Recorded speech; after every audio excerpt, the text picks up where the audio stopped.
So I propped some pillows up underneath his back to see if he would breathe better.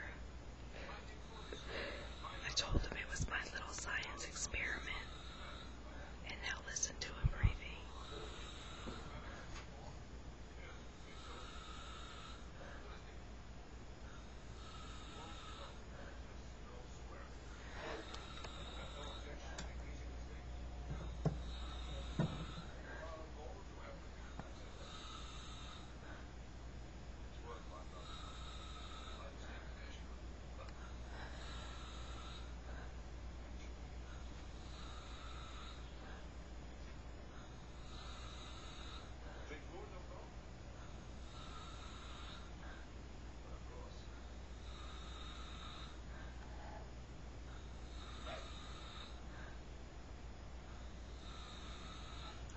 So as you can see, he's breathing much better.